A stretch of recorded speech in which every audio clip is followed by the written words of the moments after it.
Hello and welcome to Fly to Freedom.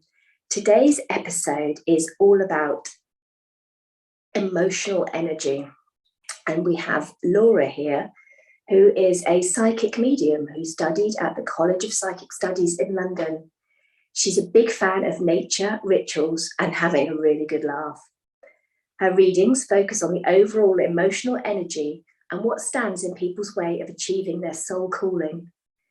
She helps bring completion and release through her channeled spirit messages of those who have passed away.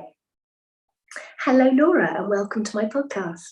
Oh, hello, and thank you so much. Thank you for inviting me. I'm so grateful to be here. Thank you. My first ever podcast. Thank you. So happy to have you, and thank you so much for coming on. Pleasure. Right, I have some icebreaker questions just to start things off. So, are you ready? Yes. Paper, digital, or audiobooks, and why? Can I choose two from, or do I need to choose one from all of them? You can choose two if you read two types or have two types. I read paper. I really like the experience, and I can see how thick the book is, and I feel like, oh, I achieved something. But I also like audiobooks when I'm out and about. But I will always go back to paper, even if it's really heavy in the bag. Yeah. Awesome. I like paper and digital. I don't tend to do audio. Has a book ever changed your life? And if so, what book? There are so many. There's so many. If I go down the road of being a psychic medium, that I don't even remember which one will change my life. But that's one by a psychic medium who unfortunately passed away, and his name is Colin Fry, if I say that correctly. And it was his autobiography. And when he died, it felt like a friend died, and I really, really cried. I just had such a strong connection towards him. And also how great and full of experiences and life lessons his life was.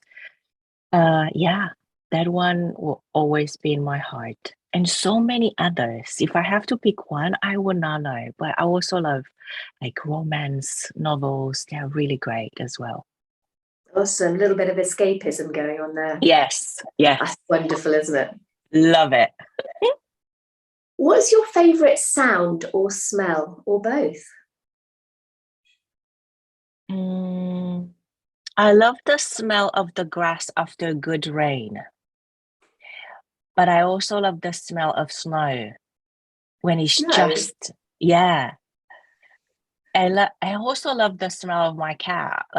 When I used to have a cat, now my mom has a cat. When they used to go out and it will come in, it smells so fresh. Yeah, that freshness, it just makes me feel alive, I would say. Awesome. I actually quite like the smell of my dog's paws. Is that weird? No, I get it. I go when my cat will come in, I was just she smells like spring. Yeah. And do you have a party trick, or would you like one? I would like one. I am it takes me a little bit of while with parties. I'm just a little bit in the corner for a little while, observing everyone. And then I will go where I feel safe and kind of interacting. If I go on my own, if I don't go on my own, it's fine. What party trick would you like? Just sometimes just to get out of my shell quicker and be more fun. But yeah. And the last question, what quality do you most admire in someone? Wow, that's such a good question. And it's I think I have a way too long answer for a fire question. I admire respect, resilience, and the capacity of loving life.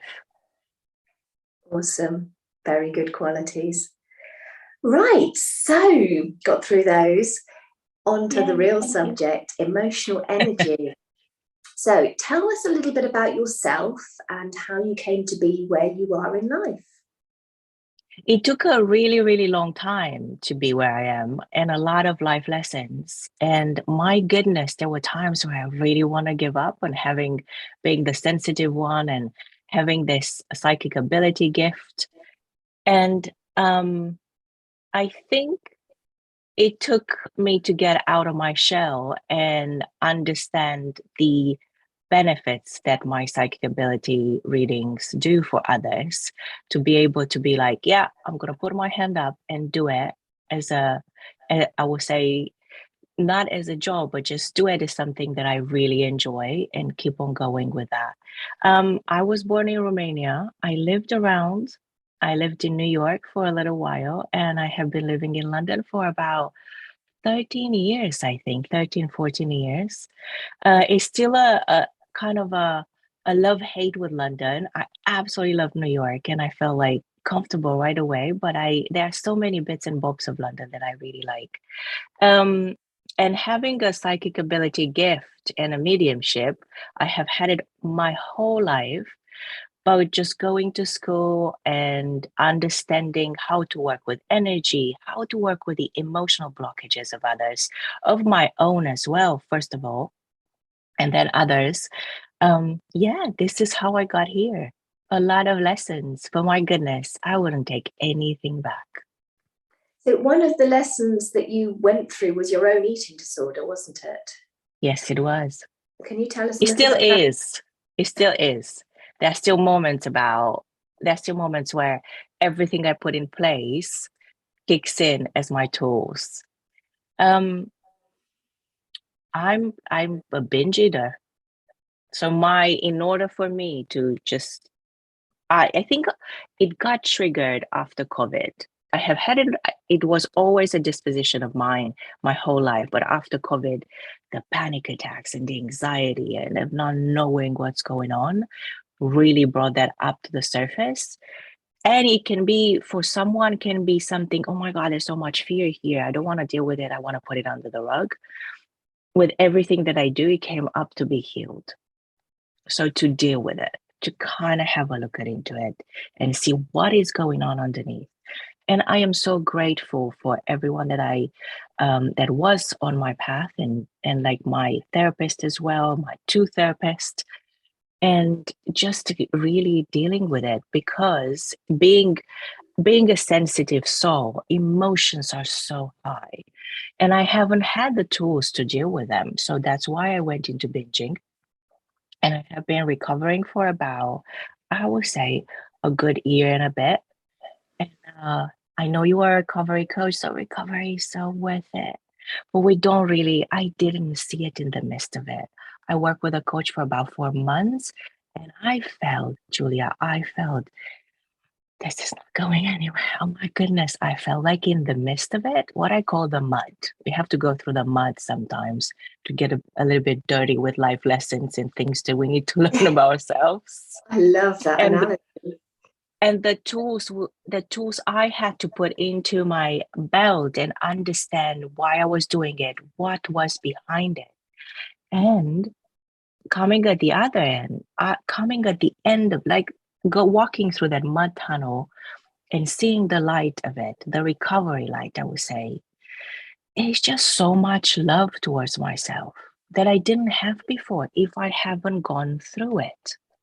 Yes. And in the mud, it doesn't make sense because it's dirty, it's dark. It's like, oh, this is gonna take forever and I will not get there. It's not that it's a place to get, but it's a peaceful, having more peace within my body, because I'm 40. And my body has changed so much through the years. I gained weight, I lost weight, I've been on crazy diets, and I just being at peace with who I am.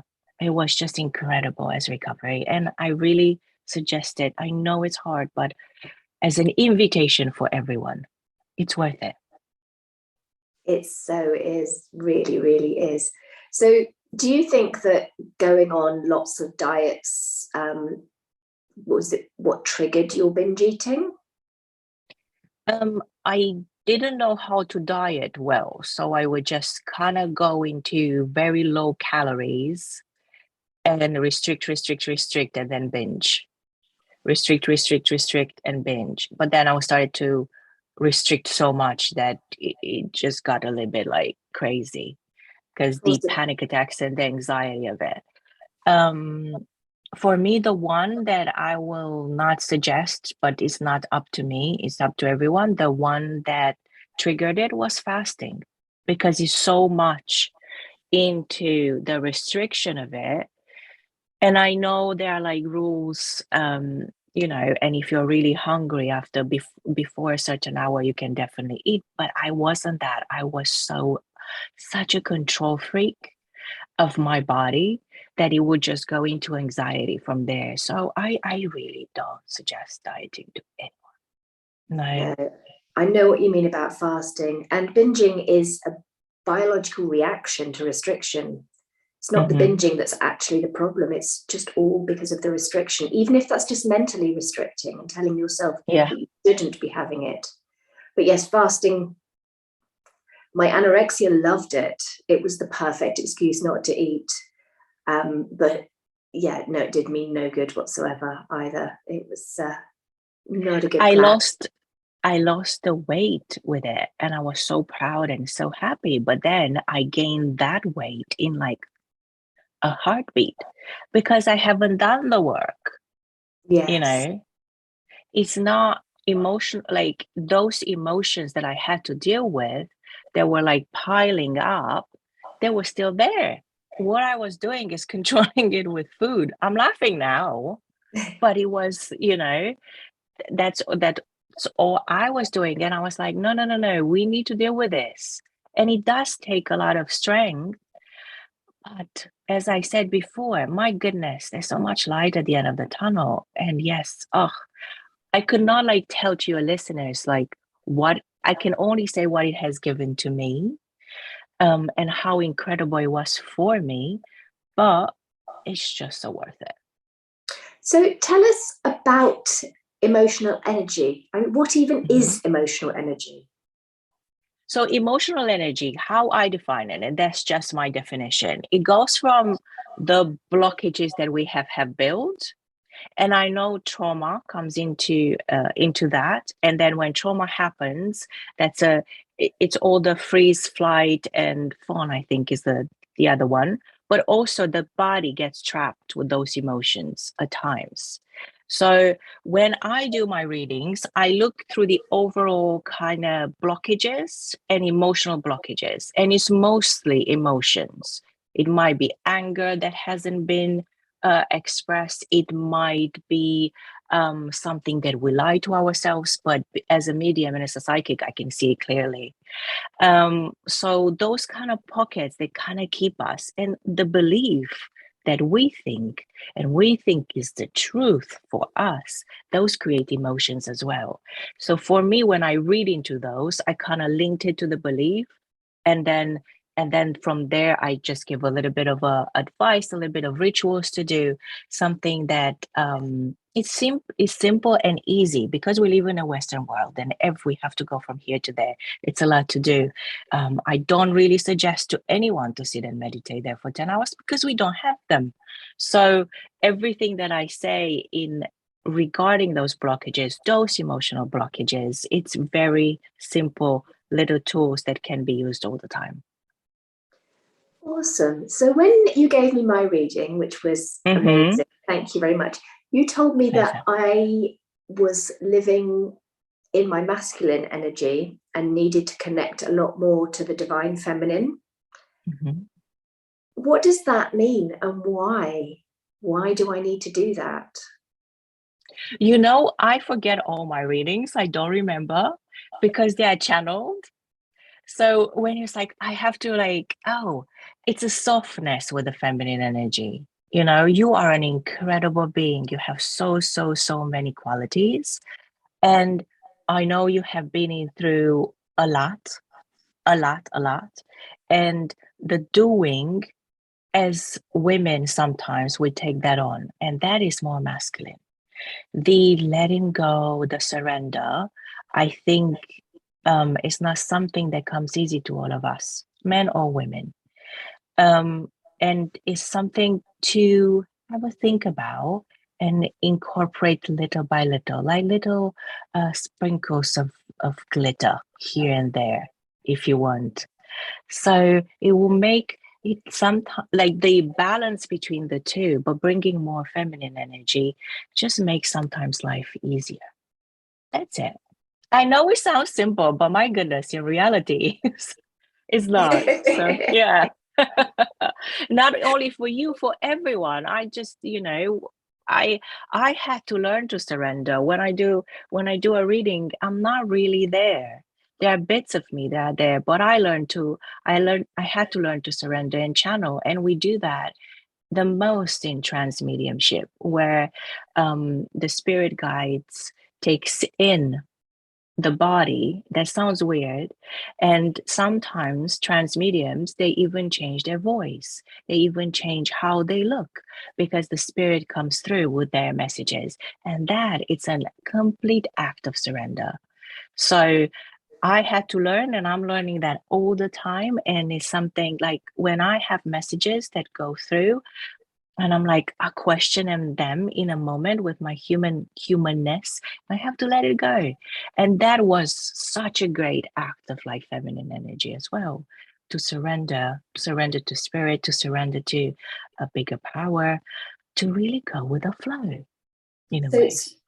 surrendering is hugely important in so many different aspects of life. And I know it took me a long time to learn how to surrender. And it actually took me a long time to understand the concept of surrender. Mm-hmm. How would you explain the concept of surrender, and how would somebody go about starting to surrender? Especially, let's say, like if you're dealing with an eating disorder, you have been in a control mindset forever. Surrender sounds like, what? It's like, you see that chip coming in and it's so far away and you can't really, how? How will that, like, and it becomes surrender is a concept. Until surrender it feels in the body might take years. Until surrender feels as an emotional kind of, and surrender for me can be very different from you. So there's so many layers to surrender.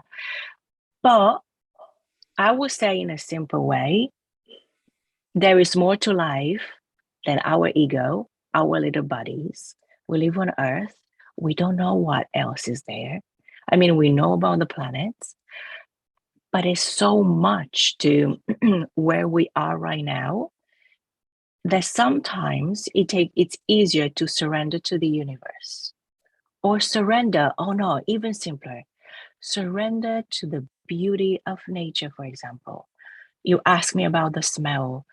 That, like, really being in the moment with going into nature or seeing that crisp snow, again, it's a moment of surrender because you are really present with that. And that, I will feel it's a little bit like godlike. So it's about being in the now and being Mm-hmm. in the moment, and not Yeah, future tripping or living in the past. yeah. And But it's just, hard. it is hard. So you're just basically accepting what is without fighting it. It's like, Yeah. the sky today is blue. I can't Mm-hmm. change that. It's beautiful and I don't want to change it, but there's nothing I can do about it. So I surrender to the fact that the sky is blue and accept that is what it is. Yeah. The same with like my body when I was going through recovery. I had to surrender the fact that I'm not going to be a skinny mini because the value was linked to being a skinny mini of society, of everything. I had to surrender to the fact that my body at 40 is not going to be the same body at 22. My metabolism, it's different. Yes. But if I try to hold on and be like, oh, I'm going to control this and fast, restrict as much as I can, then I would just really go into into that place of hatred towards myself. So surrender to my age, to that I'm still alive. I'm still healthy, I'm still here, you know. That was a moment of like shift for me.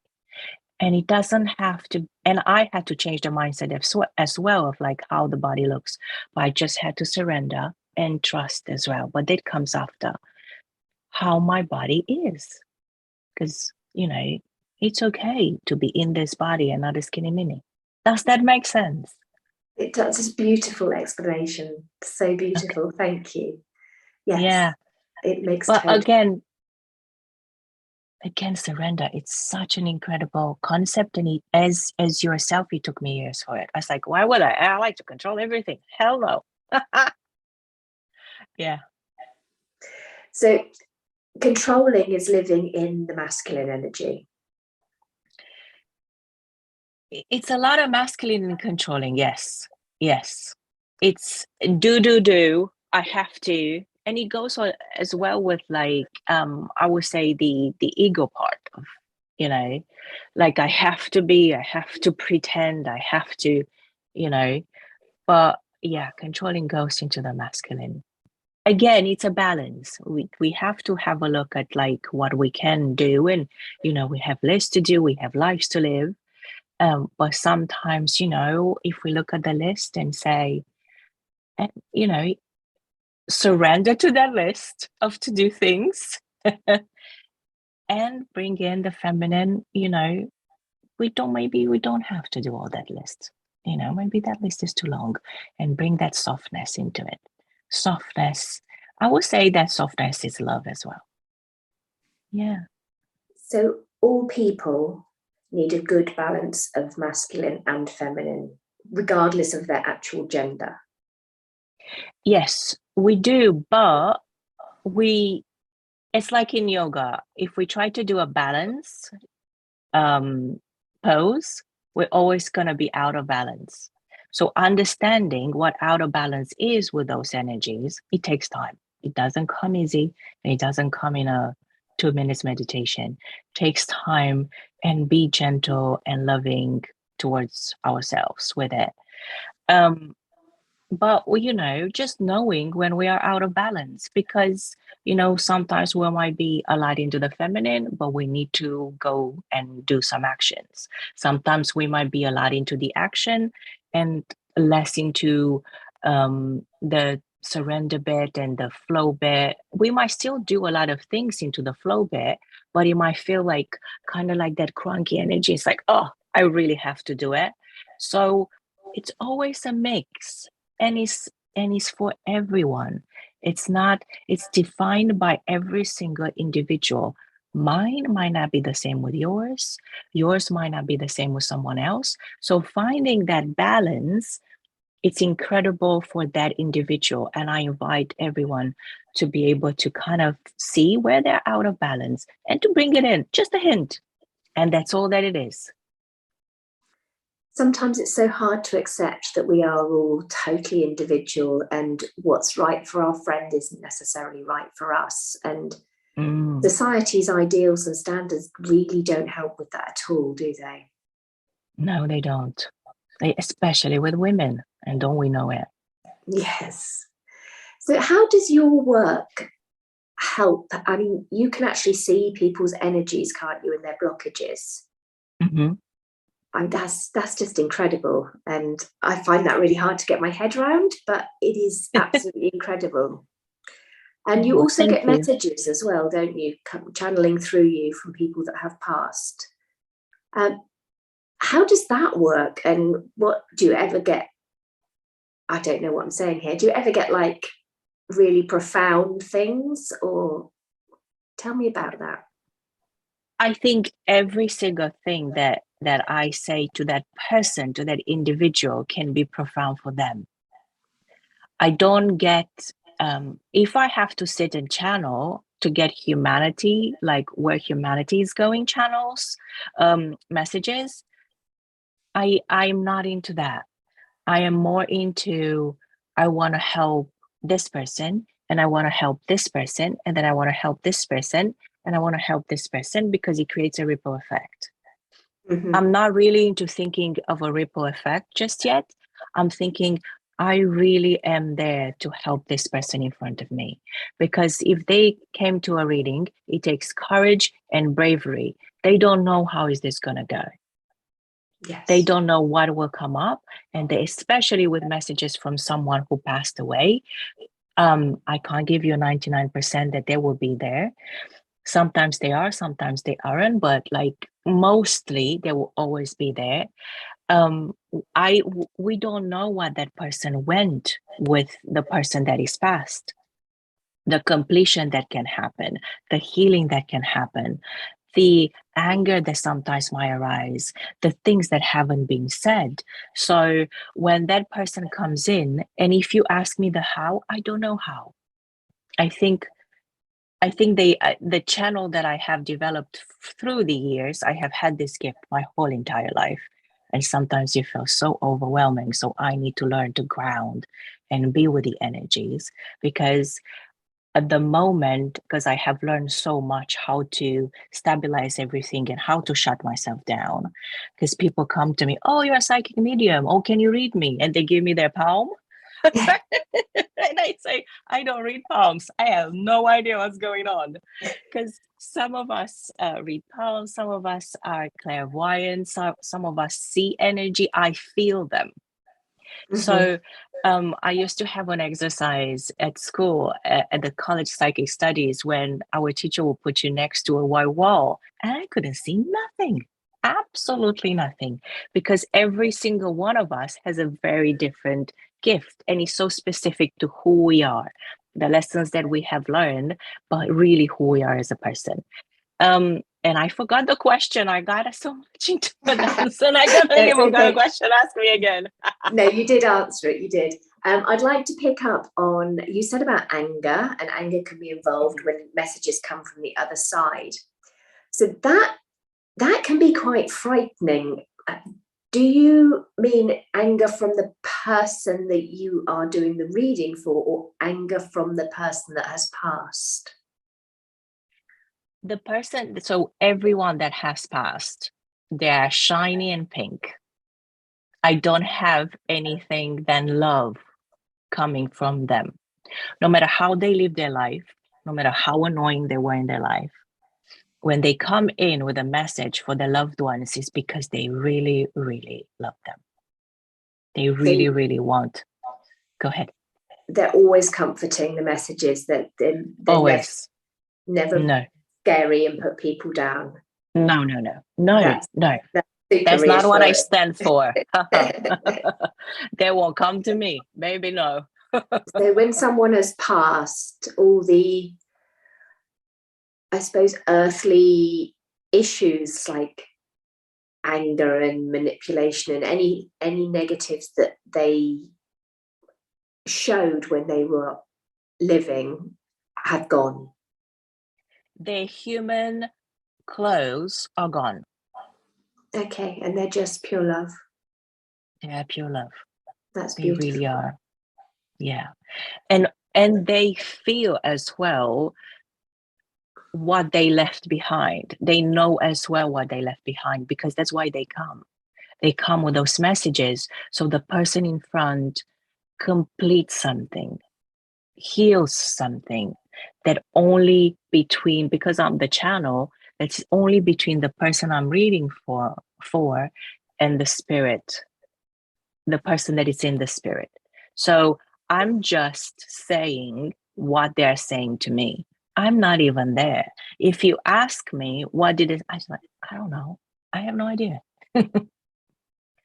So, but holding anger, like if someone is angry at someone who has passed, which it actually happened to me. I went to mediumship lecture, and I sat there and I had a feeling that my auntie will come through.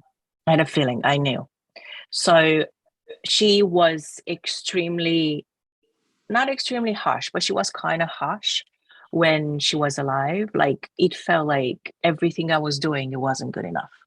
Mm-hmm. So when she came through, I was like, oh yeah, there you go again. Right? That came to me. And the medium was so incredible, and she had such incredible things to say to me that I wish she would have told me when she was still alive. But being in spirit and all, like everything, like all her love for me was there and present, and everything she said completely made sense. And I was like crying and releasing that, like, oh, actually she did love me, but it didn't come across while she was still alive. It didn't come across that way. So that was like such a release, I would say, of all those emotions or all those thoughts and emotions that I have built. So the person that's passed, their own emotional blockages all become released as they pass, and therefore they are able to give the love that they were struggling to express beforehand. The earthy, so like, how to say this, all the earthy clothes are gone. Mm-hmm. I believe that we're all pure love. Yes. All of us. Even the ones that are not nice on earth. I know that's a controversial thing to say.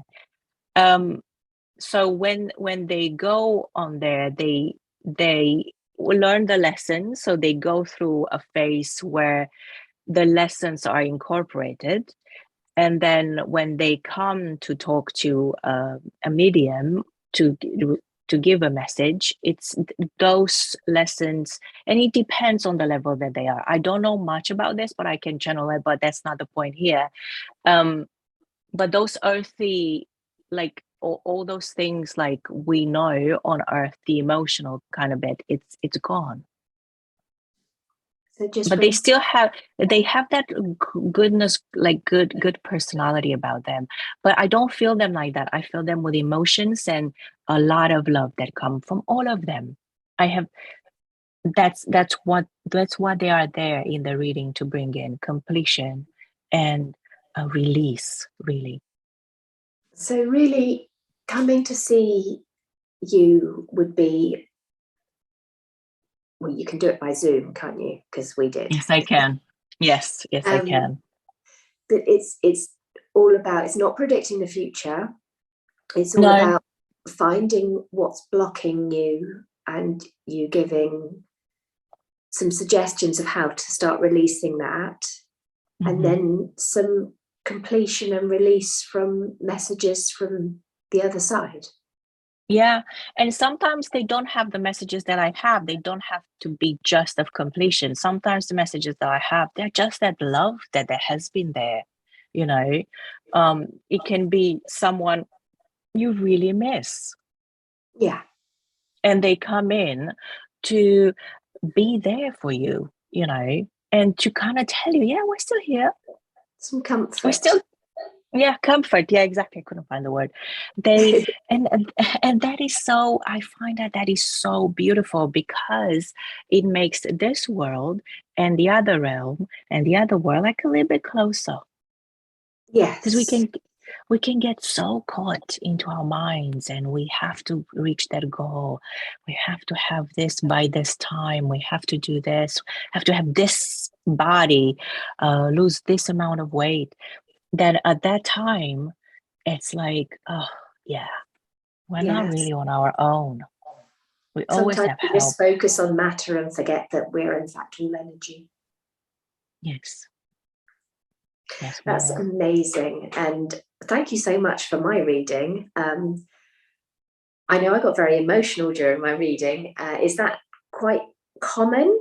Because you handled it with, you were so tender and compassionate and didn't make me feel silly at all, which I do truly thank you for.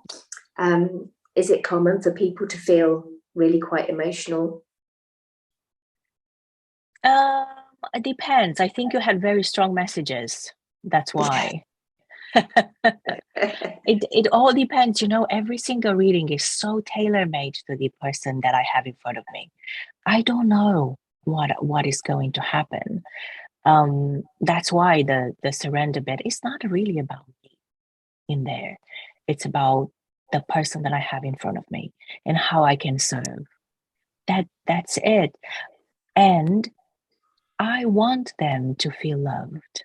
I want them to feel the best that they can be.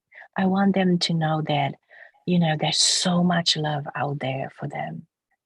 And of course, in those tender moments, nobody should be felt silly. Nobody, ever, forever. Let's sign that. So um, for anybody that has a reading with you, mhm. any emotions that they feel it's safe and acceptable, yes? Yes, of course. Of course. And as much as it's up to that person as well, because with me, it's always an invitation of releasing them. I can go into a reading and have a few messages from people passed away, and I can do a complete meditation. I have had a reading like that I was guided to do a grounding meditation with that person because they had so much on their plate that could not see the end of the to-do list. So, as I am a psychic medium, I don't really talk about the future. I just want to understand what's going on right now. What Yeah. is it right now that is stopping you or that you don't express towards yourself that I can pinpoint in there in a kind way and make you aware of it? But the other side of having a reading is um, someone already knows what's going on, but they need that reassurance. And if I say it, it sounded in their mind like, oh, yes, I'm right. Do you know what I mean? Yeah. And it all depends. It all depends because I sit there and I absolutely love doing them. I sit there and I understand what is it right now that is needed. What is it like urgent right now? And then we'll see how it goes. They'll see how it evolves. I never know exactly where. Like I was guided to do a meditation for that person, or I was guided to say this to this person. I didn't know by me saying this that it will have that effect on them. Okay, so that's back to being so individual for each Yeah, person. That's yeah. amazing. So people can find you on Instagram, can't they? I'll include the link in the show notes and email. And email as well. Yeah. Okay, so I'll include the links to both of those in the show notes. And it's been such a pleasure having you on today. And I want to say thank you so much. Is there anything you would like to add for the listeners to take away from today's episode? I would say, first of all, thank you so much, Julia. This has been such a pleasure and really a dream come true for me. Thank you. You are such an amazing person and also such an incredible coach. So anyone, please go to Oh, her. thank you. And I would say I have felt for so long really alone and lonely. And there's so much help on the spirit realm. And you can use any tools you want. You can meditate, you can stay still for 2 minutes, you can pray if that's something. But just know when, just know really that help is there for you. We're not alone. No. That's so beautiful. Okay, well, thank you everyone for listening to today's episode. And I hope you are all really enjoying this series. I actually have an offer going on at the moment. If you click on my website from the link in the show notes or go to juliatrahane.com, there is a free starting recovery survival guide that you can just click on and download. It's just so helpful for anybody that is thinking of starting recovery. And if you are, well done. That's so brave and such an amazing thing to do. And if anybody wants to work with me, also please do go to the my website and you can find how to contact me from there. Thank you again so much for being here and listening. Super grateful to you. Thank you.